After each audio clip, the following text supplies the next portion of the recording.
Video sharing app TikTok is suing to block a U.S. bill that could force a nationwide ban of the popular app. This after Congress passed the bill and President Joe Biden signed it last month.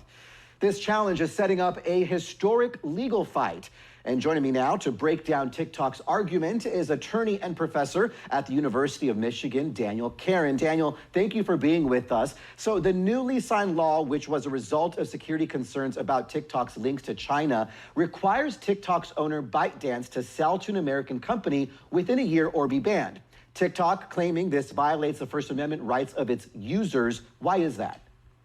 Well, actually, TikTok is claiming it offends its own First Amendment rights because it too puts content by way of original content and editorialization on its own website. As it concerns its users, the question really is, does TikTok have standing to bring a claim on behalf of somebody else, folks with their own stakes? So the emphasis of the TikTok case is on its own First Amendment rights, not so much the users. How strong is this argument, Daniel? The First Amendment argument, it's got some teeth, but it's also got some problems. You see, there are certain types of language that aren't protected by the First Amendment, like obscenity, defamation, fraud, incitement, fighting words. I can see the government doing one of two things, either saying what TikTok is doing with this national security possible threat, which they haven't demonstrated, the government that is.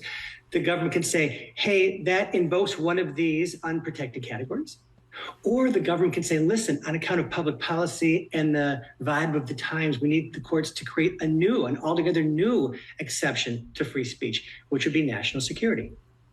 Right, and let's talk a little bit more about that because it's putting courts in that tough spot, having to weigh national security concerns and freedom of speech, which we have seen done before, Daniel. Historically, does national security prevail in these kind of cases?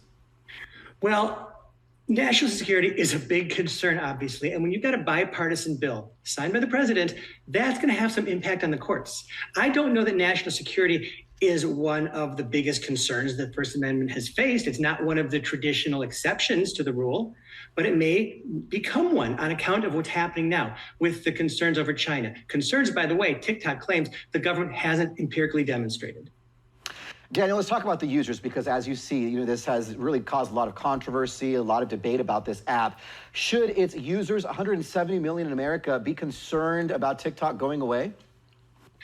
I think they should. It's a very real possibility. Like I said, with a bipartisan Congress passing this bill with a lot of fervor, a lot of enthusiasm, there's a real possibility that the court might say, hey, listen, it's not our job to do the government's work for it. Congress and the president are in charge of that.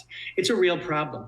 What I think might be an interesting possibility on account of that potential likelihood is for users to file their own class action on behalf of the 170 million folks per month who are going to be affected, whose First Amendment rights are going to be quelled on account of this law. They're the folks with real stakes. As you mentioned, they have standing, the app not so much in some cases. All right, attorney and professor Daniel Karen. Daniel, thank you so much. Great stuff. Oh, it's